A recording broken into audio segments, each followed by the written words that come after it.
तुम्हारी कोई संतान है? जी महाराज। अपने अनुभव व्यक्त कर सकते हो? पिता बनकर तुम्हें क्या मिला? केवल सुख ही मिला है, दुख नहीं?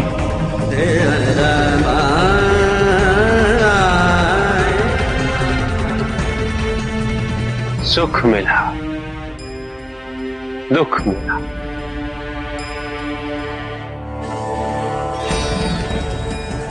पर पिता होने का मान मिला।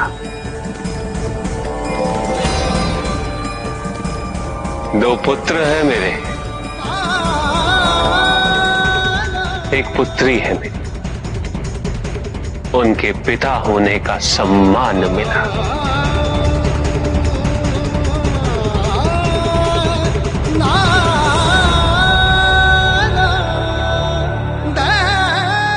जब पुत्र को सुनाई एक लोरी,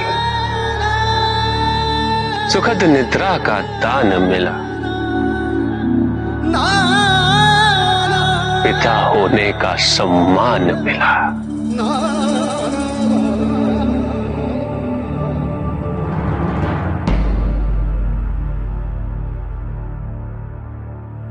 जब अपने पुत्र को गले लगाया, जिससे था वंचित वो भान मिला। पिता होने का सम्मान मिला। पुत्री का जब कन्यादान किया, उन अश्रुओं में समाधान मिला। पिता होने का सम्मान मिला।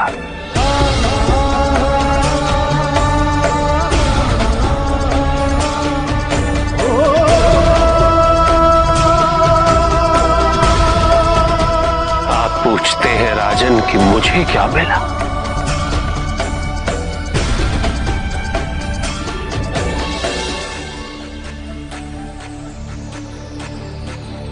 माता पिता बन के हमें क्या मिला? पुरुष थामे के प्रकृति के बल पे सहज जीवन को पितृदान मिला। मान मिला, सम्मान मिला, जीवन दान मिला।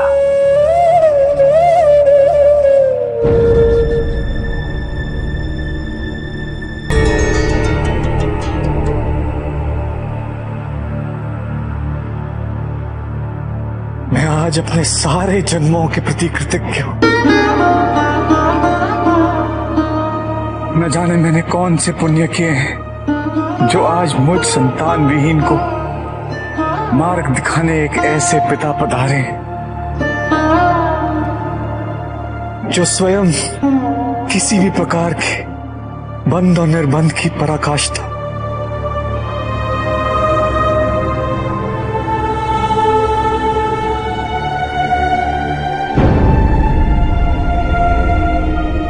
मैं आपको कैसे नहीं पहचानता महादेव।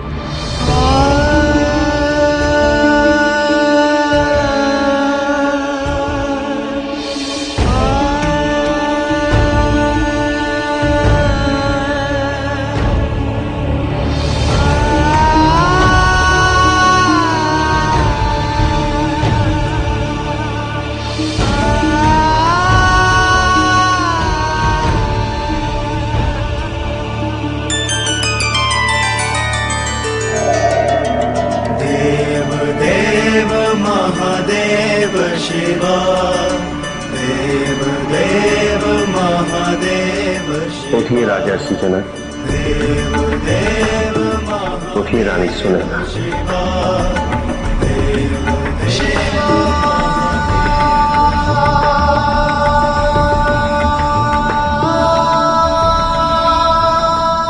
हम आपको आपके जीवन की सबसे महत्वपूर्ण दायित्व से अवगत करा और उसकी पूर्ति हेतु मार्गदर्शन करने आए। आप दोनों के दर्शन पाने के पश्चात कुछ कुछ और भी महत्वपूर्ण हो सकता है क्या प्रभु? हाँ राजर्षि, पितृधर्म। आप शीघ्र ही पिता बनेंगे।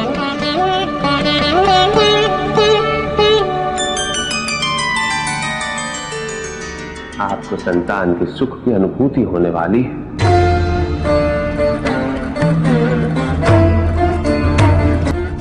किंतु कब, कैसे प्रभु?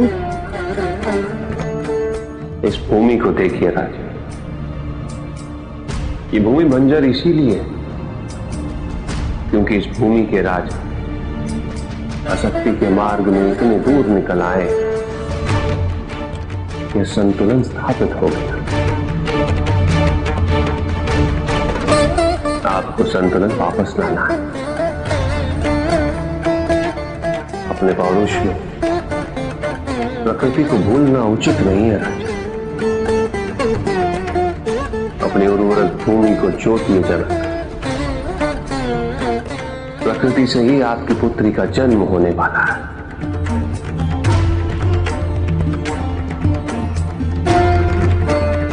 और भविष्य में आपकी पुत्री एक ऐसे व्यक्ति के जीवन को संपूर्ण करेगी जो परिवर्तन हेतु इस संसार में जन्म लेने वाले हैं।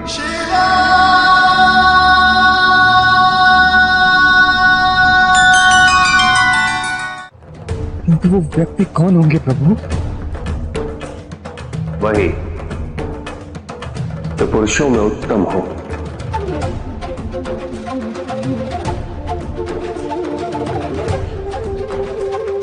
जो सत्य, तप, कर्तव्य,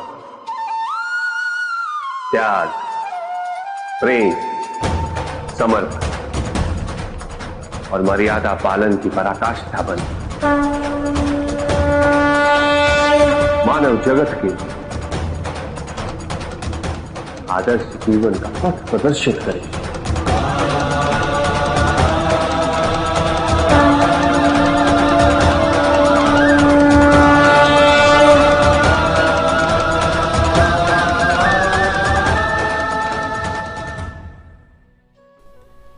यहाँ महादेव भगवान राजा जनक को संतान सुख क्या होता है वो समझाने की कोशिश करे, क्योंकि हम सबको पता है कि राजा जनक एक राज ऋषि थे। वो राजा भी थे और ऋषि भी थे, यानी कि राजा भी थे और ऋषि का जीवन भी जीते थे।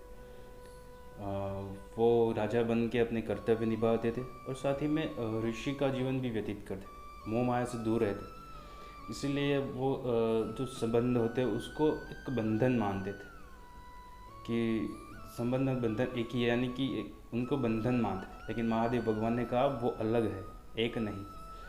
और महादेव भगवान ने ये भी कहा कि एक राजा के लिए उनकी प्रजा संतान तुल्य होती। लेकिन संतान क्या होता है, संतान का सुख क्या होता है, उसको जाने बिना वो अपने प्रजा को संतान तुल्य कैसे मान सकती। इसलिए उन्होंने कहा कि संतान सुख क्या होता है। तो जब राजा जनक ने कहा कि क्या आपकी कोई संतान है, तब महादेव भगवान ने कहा हाँ, मेरी 3 संतान है। तो फिर राजा जनक ने कहा कि तो क्या केवल आपको सुख ही मिला, दुख नहीं मिला? तब महादेव भगवान ने कहा कि सुख भी मिला और दुख भी मिला।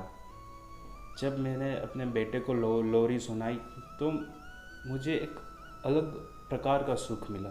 जब मैंने अपनी बेटी को विदा किया तो मुझे सुख भी मिला और दुख भी मिला।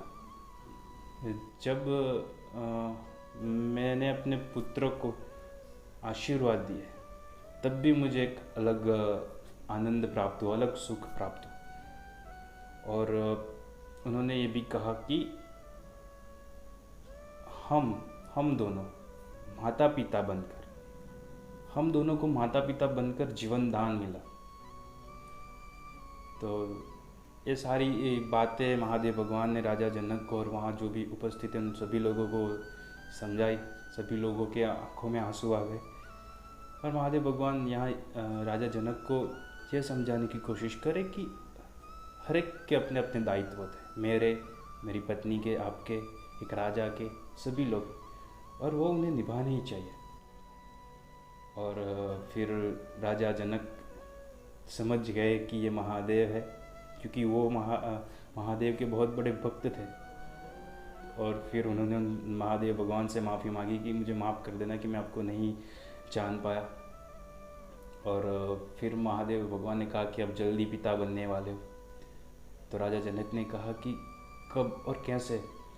तब महादेव भगवान ने कहा कि ये जो ज़मीन देख रहे हो आप, वो बंजर हो गई, क्योंकि आप मोह माया से दूर हो गए। तो आपको फिर से वो जो मोह माया नहीं, लेकिन जो कहते हैं ना कि एक प्रेम की पाने की आशा, एक संतान पाने की आशा रखनी चाहिए। और आप जब ऐसा करोगे तभी आपको संतान प्राप्त होगी, और वो भी प्रकृति से प्राप्त होगी। तो महादेव ने उनको बताया कि कैसे आपको संतान प्राप्त होगी। और हम सबको पता है कि खेत में जोतते वक्त उनको ज़मीन में से माता सीता प्राप्त होती है। तो ऐसे ही महादेव भगवान ने राजा जनक को संतान सुख क्या होता है वो समझाया। और आज फादर्स डे है, इसलिए मैं ये वीडियो डाल रहा हूँ। सभी पिताओं को हैप्पी फादर्स डे। जय श्री राम, जय श्री कृष्ण।